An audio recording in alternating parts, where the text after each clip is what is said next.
Hello, everyone.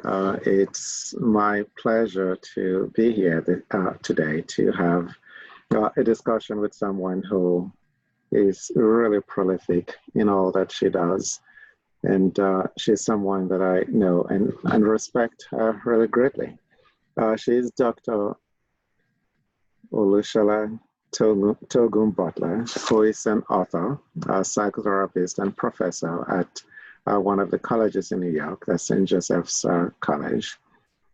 She was born in Nigeria, but raised here in the United States.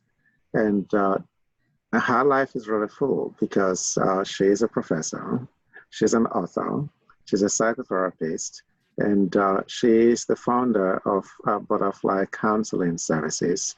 We'll see how much of those grounds we can cover today because I don't think that even 1 or 2 hours will be sufficient to cover everything that she does or has done. So, Dr. Togun-Butler, welcome. Thank you. I'm very happy to be here. So, which of your many lives do you want us to talk about? We could start by talking about the book that I had published. So I'm looking forward to sharing that with everyone because I love. Yeah, because I was actually going to start from there anyway, because I think it's fascinating.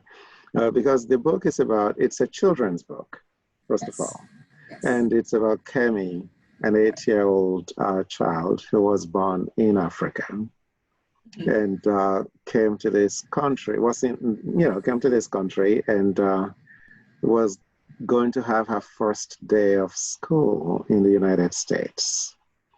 So she spent quite some time, really anxious and excited and dreaming about that day that will be her first day in school in the United States. And then she arrived in school only to really get a different kind of experience from what she was actually expecting. And and those experiences that she had included some questions that she did not expect, because many of them were derogatory about Africa. And I don't think that it was just a one-day experience. So tell us about some of those questions that she got from her peers. So the 3 questions that I cover in the book, because as you mentioned, it was, it's more than just one day that she would get those questions. But the questions that stood out to me the most in writing this book was the first question about, do you wear clothes in Africa? That was a question that is memorable.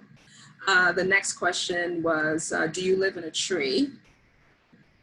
And the third question, which became the title of the book, was, where do you keep the lions? That a classmate had asked her based on the belief that, in Africa, you just have wildlife just roaming everywhere.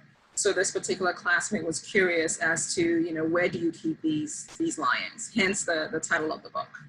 Right. I was going to ask where that title came from, because it is where do you keep the lions, an African girl's first day of school in America.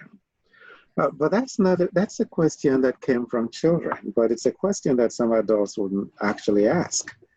Where do you keep the lions in Africa? And I really probably shouldn't get into politics, but we also know that the President of the United States is credited to have said, let's stop Nigerians from coming into this country, because if they come, they wouldn't want to go back to their huts in Africa. Yes, yes. And we know that Nigeria has some of the best buildings, that you'll find anywhere else. So that speaks to a height of ignorance that's mind-boggling. But this is coming from children. Right. And one of the things that I find interesting is that, and I think we would know that for a fact, we can assume that those questions may have come out of the mouths of children, but those ideas came from adults in their lives, most likely.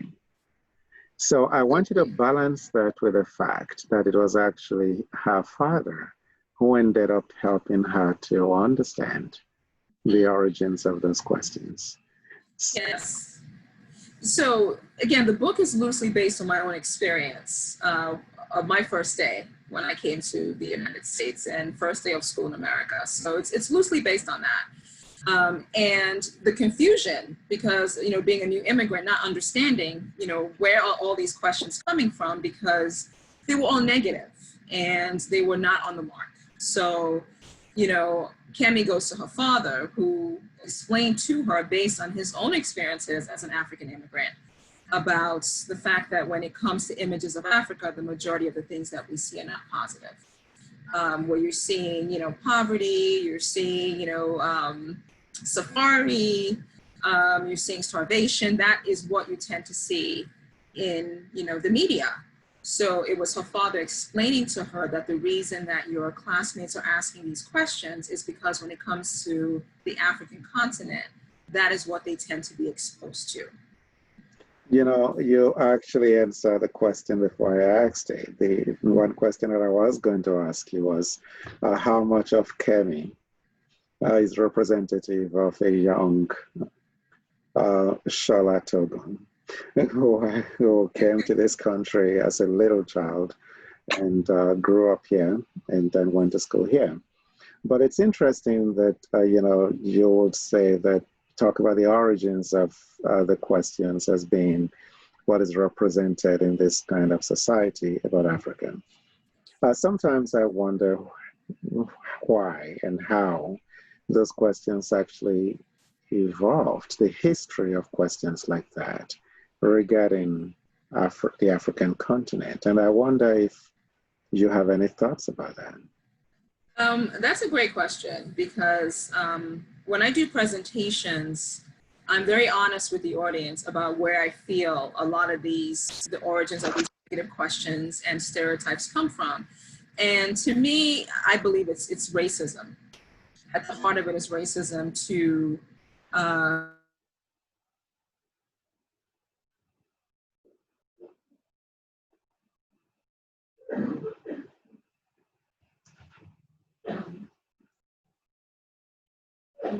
now, or the negative terminology of it being like the dark continent, you know. So that's always been my belief system, is almost this idea of, you know what, this is all, you don't matter, you haven't really contributed anything to world history, so, you know, why should we take the time to get to know more about the continent than what is being, you know, given to us. So in my presentations, I talk about like all the amazing, you know, African empires and civilization that we were never taught in school here. So again, underlining, I maybe not underlining, but I think, you know, racism has a lot to do with that, to make you feel like, you know, there's not much to your history but slavery. There's not much to where you come from than poverty and war and destruction. So that's always been mine, at least my take on it. Right. So since writing this book and talking about it, have you come across some experiences that really have maybe changed your thoughts about how Africa is perceived? Or in other words, have you come across some experiences that have given you hope that things will change in that regard?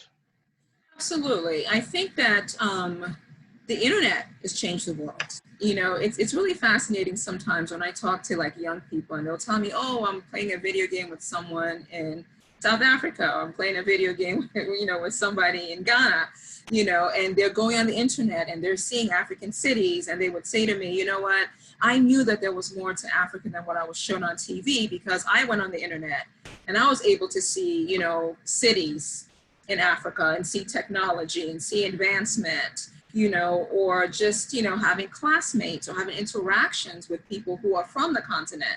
So that does give me a lot of hope, because I feel like there's this element of exposure, and I feel like there's this element of curiosity that maybe there is more to, you know, more to it than what meets the eye. And now with the internet, people are able to do their own research to say, you know what, this is not accurate. What I'm being taught about this continent in school is not accurate, and there's more of, you know, people beginning to challenge what they're being taught about the African continent.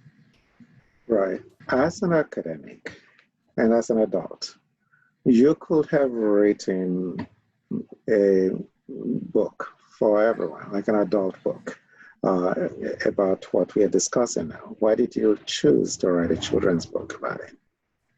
It's I believe in children. I believe change begins there, because kids have a natural curiosity. I don't think that my classmates meant anything negative. They just didn't know. So I feel like children are naturally curious about the world around them. And that's that time where they're being fed with a lot of information, you know. So I felt, let me write this children's book because honestly saying it now, I have a daughter, and, you know, when she has brought stuff back about Africa, I've had to call teachers and email principals and speak to superintendents and say, this is not accurate. You know, I mean, you have a booklet that says a passport to, let's say, India, China, Germany, and Africa. Africa is not a country. Where in Africa are they going with this passport? So I feel like with the children, just because, you know, they're learning so much, you know, their minds are growing, their minds are developing at a rapid rate. I felt, let me write a children's book to kind of show them a different perspective that I felt was not being shown to, you know, being shown to them in school. Because a lot needs to be done with the school curriculum as well when it comes to the continent. You know, I actually was I will say that I was impressed by the fact that you will call teachers and superintendents and principals, and I'm sure that they listen to you.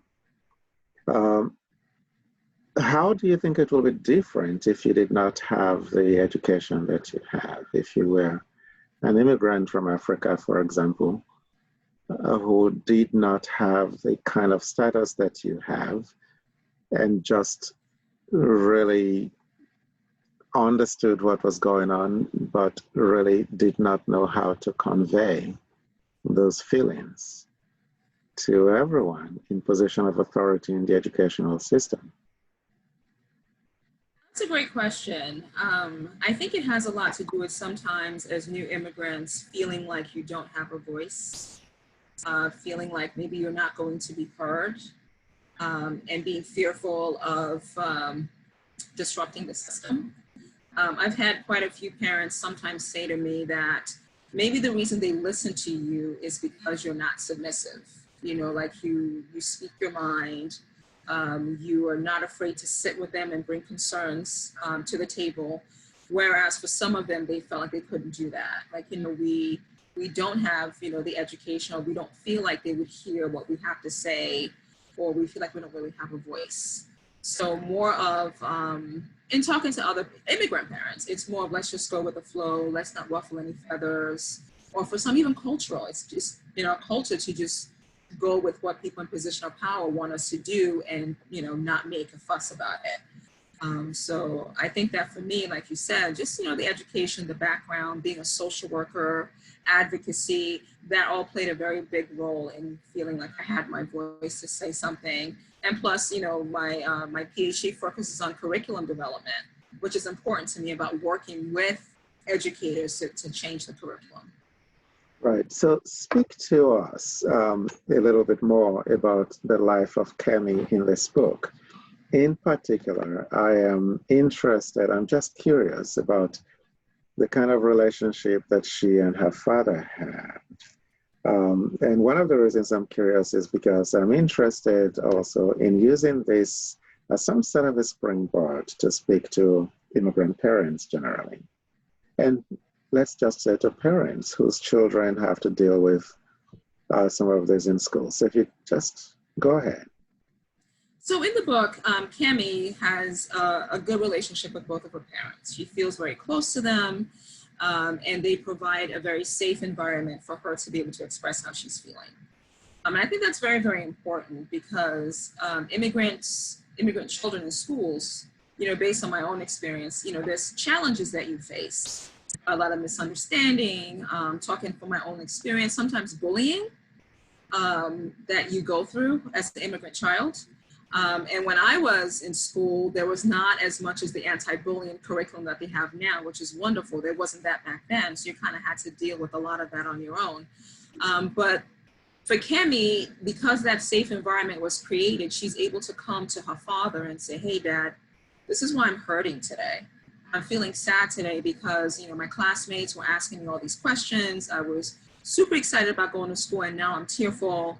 and then having her father be able to sit there and communicate to her, validate how she's feeling, very important, that she's feeling very sad, and then give her an explanation, and then become more like solution focused. So what do you feel like you could do different, Kemi?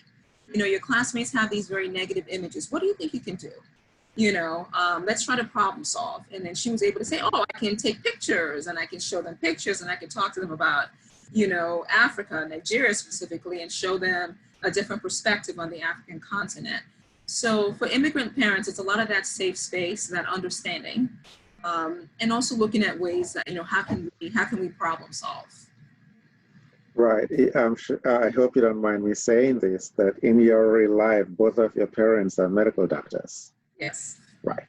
So how would you suggest that people who do not have that kind of status help their little children prepare for the first day of school, and beyond that first day, support them? Absolutely. It reminds me of community resources. And I think that as immigrant communities, it's very important that we connect to each other within the community.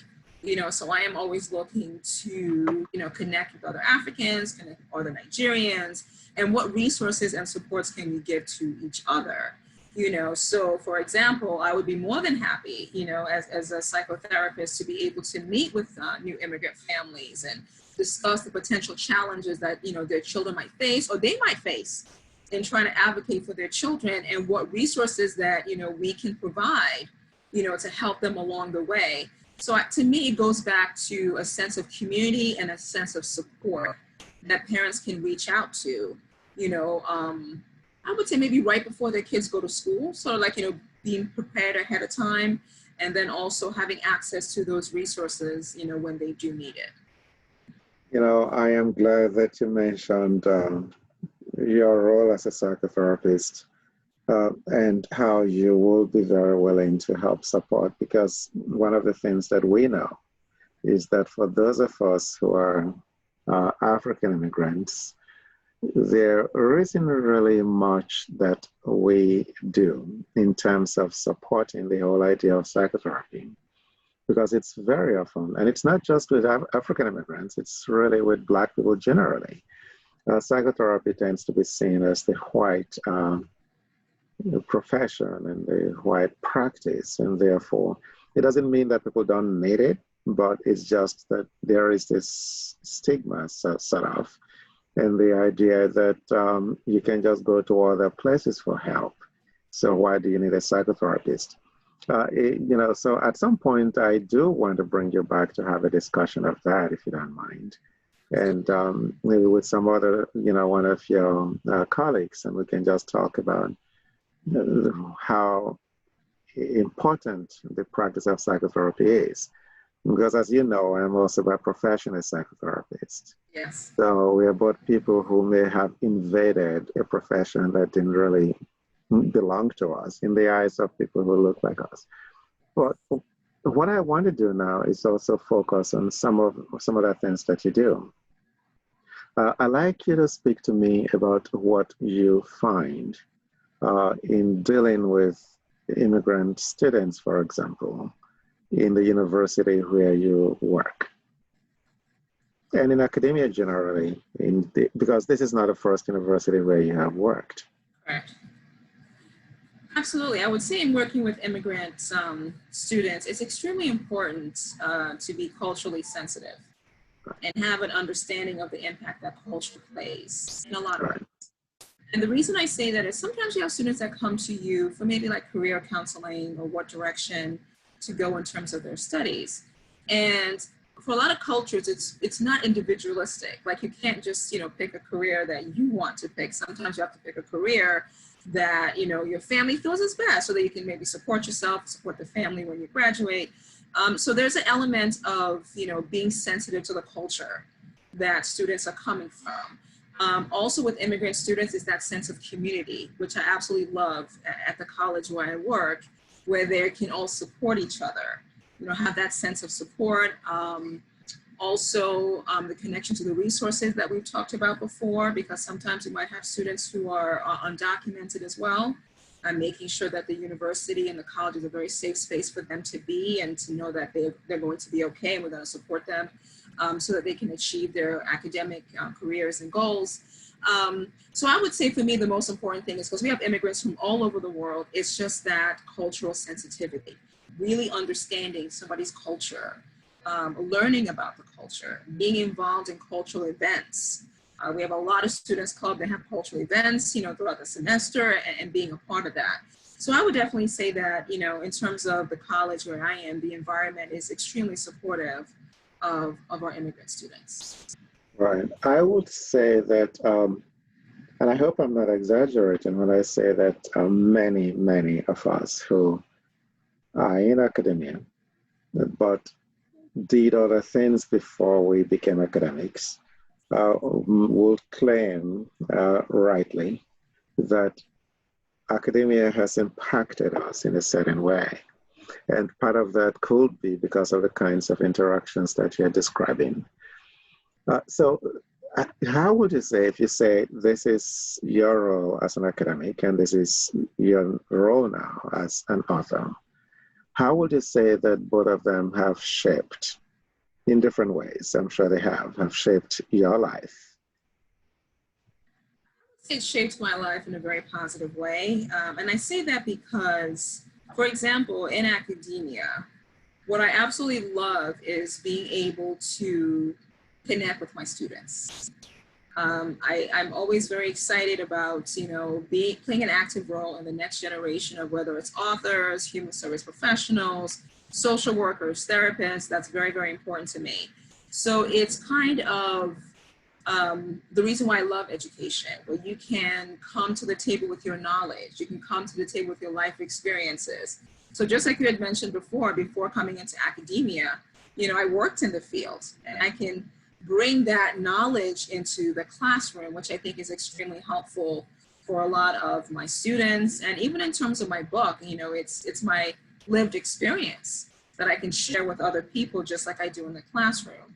And that also opens up a way for me to learn from my students, learn from their lived experiences and their, triumphs and their struggles. So it's almost always like a two-way street, which is very much what psychotherapy is, where, you do work with your clients and you have interventions and you have modalities, but you also learn from your clients, and you're amazed by their strengths and their resilience. So, I mean, that's what I would say when it comes to both is, your lived experience, your knowledge, and also learning from your students as well and what they bring to the classroom.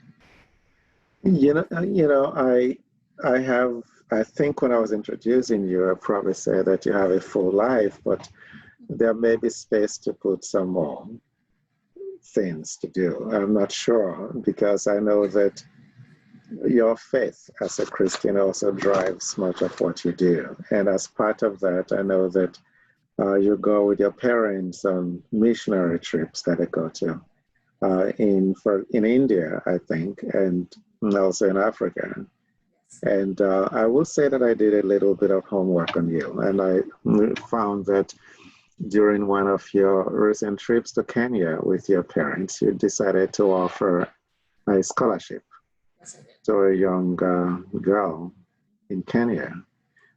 Please tell us about that experience, that whole experience of you going on missionary trips, and what moved you to do what you did in Kenya. Absolutely. So as you mentioned before, my faith as a Christian plays a central role in my life, in a lot of aspects of my life, in everything that I do.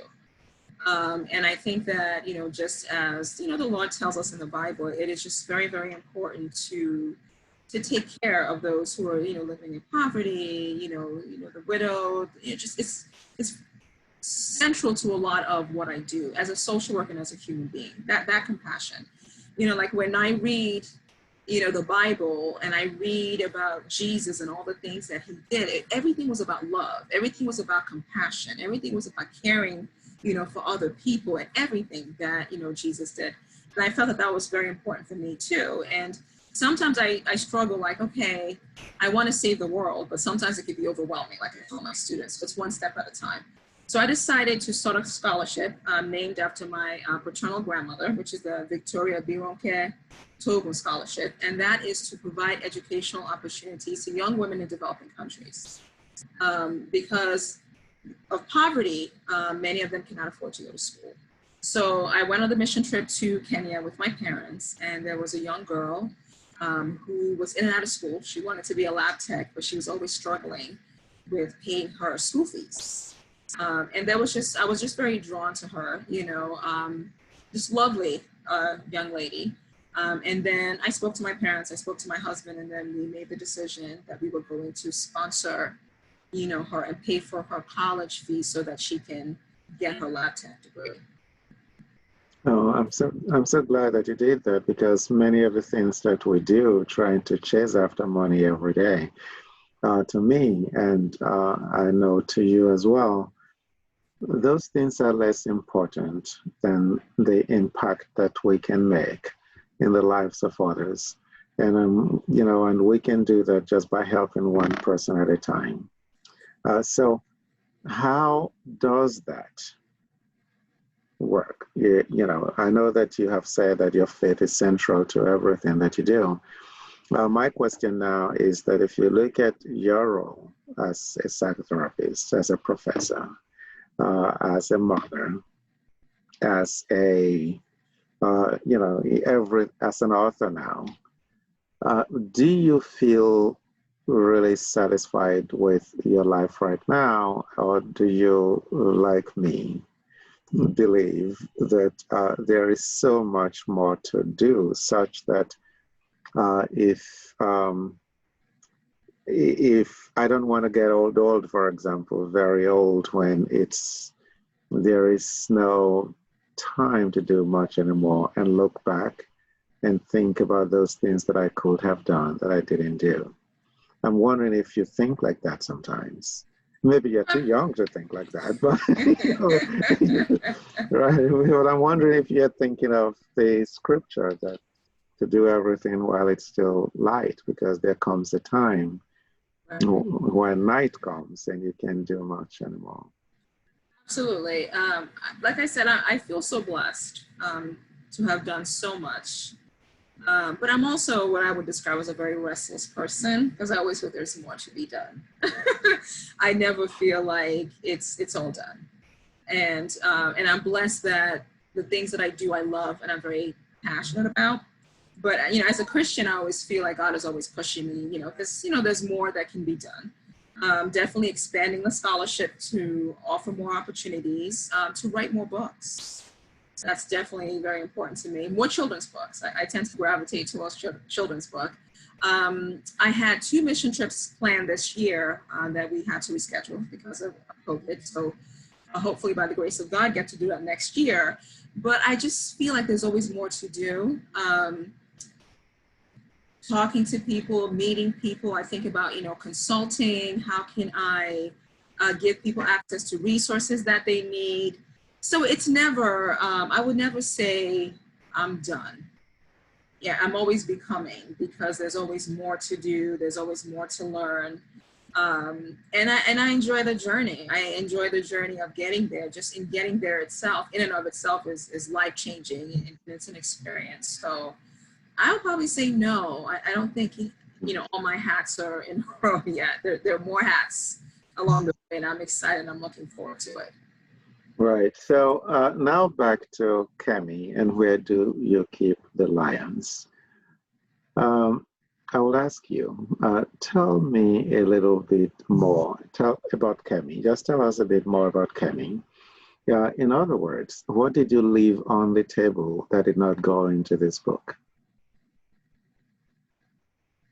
I'm trying to think, what did I leave on the table? Well, the thing I would say that I left on the table was like everything was resolved in one day, which, again, based on my own life experience, it wasn't. The other thing that was left on the table is the struggle of being a new immigrant and not really understanding certain things and not understanding race, really, if I was going to put it that way. I would say it was just like Adichie. who's one of my favorite authors. Just like she said, I didn't realize I was African until I came to the United States. I mean, you knew you were African, but it became more so pronounced. Seeing the racial divide in the school that I went to, you know, the Black students would sit on one side of the table, the white students would sit on the other side. And I just remember kind of holding my lunch tray and looking like, oh, wow, this is different, you know.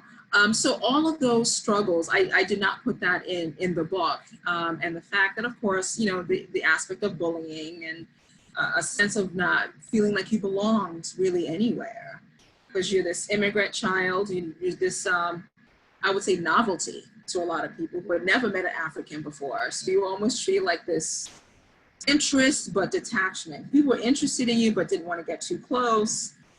So that was not on the table in the book that I went through, you know, when I first came to the United States and I was going to school. Right. So what balance did you have to strike, knowing that you were writing a book for children, such that there was information that you couldn't be very explicit with, like, you know, so that you didn't discourage them, you know, make things more difficult for them? I think that with children, it's about what's going to grab their attention, what's going to keep their attention, and what are they going to remember the most. That's what I was thinking about when I put the book together, about the fact that, you know, you have a classmate, comments were made. Again, for kids, I'm not going to go into the whole microaggression like I would with adults, but comments were made. Sometimes, you know, we have good intentions. You know, kids do have good intentions, but sometimes when you say certain things, this is how it hurts someone else. So she was hurt, you know, and she spoke to her parent about it, and she came back to school, and her classmates were very receptive, and they apologized, and everything worked out. So I think that, you know, with kids, it's like kind of grabbing their interest of a classmate being hurt on something that they can understand. They can understand, you know, you say hurtful things to somebody, even though you didn't mean to, you know, and they were hurt by it, and the person came back and you were able to rectify that by apologizing and making promises about the type of questions you'll ask moving forward. So that's why I left certain things, because I thought maybe, you know, kids in that age group wouldn't grasp that, but I feel like on some level, as I write more children's book, I would like to include that. That would be, you know, kids who are older who can understand that, you know, like race and racism and, you know, feelings of not belonging in your environment. So I will definitely include that, but it would be for older. Right. Yeah, in every book that I have written, there was always something. Sometimes I will look back after the book was published and realize that what I left on the table will be enough almost to write another book or to form the framework for another book. But it wasn't because I had to strike some balances like you would have to strike when writing for children. I would imagine that writing for children is a little bit more difficult because you don't want to really write in anger, for example. In the experience that you described before, which you sort of correlated with Chimamanda Adichie's experience, I think in Pursuit of Dreams, in my first book, I was able to just express my experiences in England, maybe not all of them, because there was still some that I didn't put there. Because I grew up in Nigeria, like your parents did, where growing up, we had, you know, American Peace Corps volunteers who would come to Nigeria and would spend weekends with us in my father's home with my parents. We had European missionaries who would constantly visit Nigeria, stay with us for a week or more. And but it was not until I went to live in England that it actually struck me that I was Black. Mm-hmm. And what does that mean? It means that was when I realized that being Black was beyond just a skin color, that it also meant that I was considered inferior. Mm-hmm. You know, and so those are the kinds of experiences which would make it difficult for me to write a children's book, for example, because how would I write that experience without saying, I realized that I was considered inferior because I would be saying to myself, well, I don't want a black child to think that he or she is inferior. So I hope, you know what I mean. So the question then is, what is next? What is the next book? I'm sure you're thinking about that. Yes.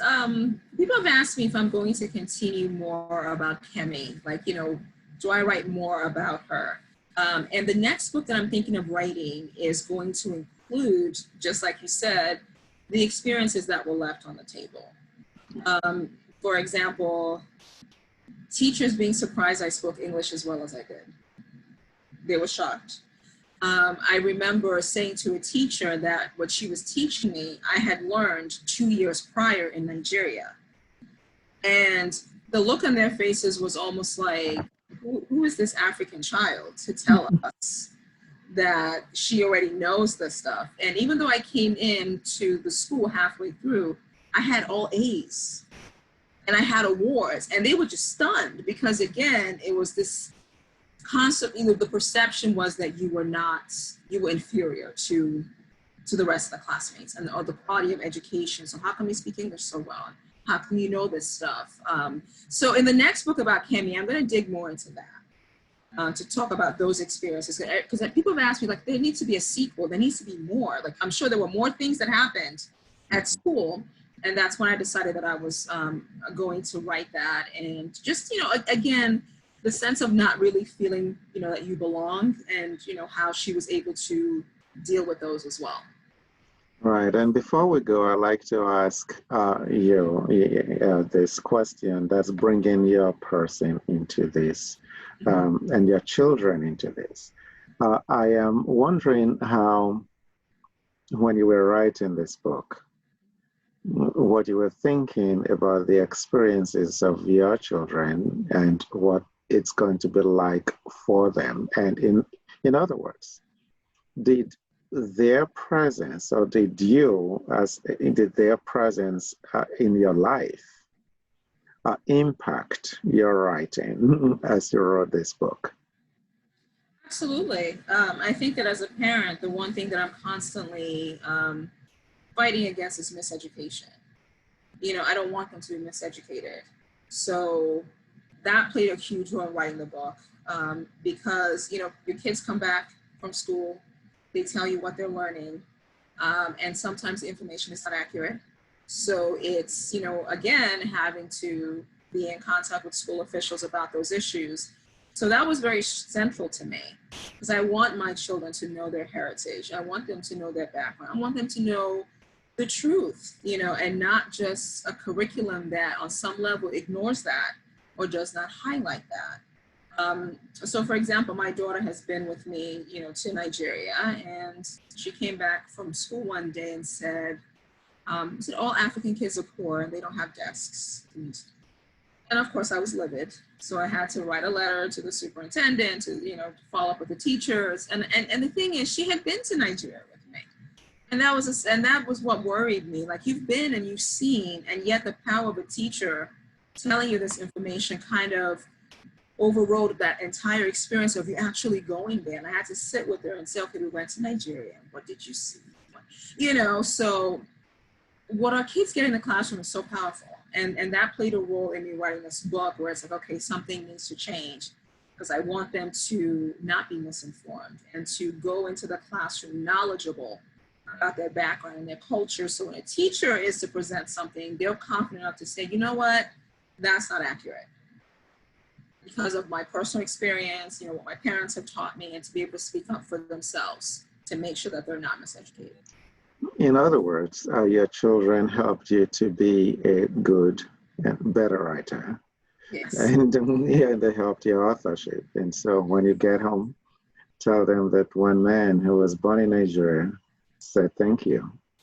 And so, I would really like you to just give us your final comments. And I do expect you to come back to in your role as a psychotherapist.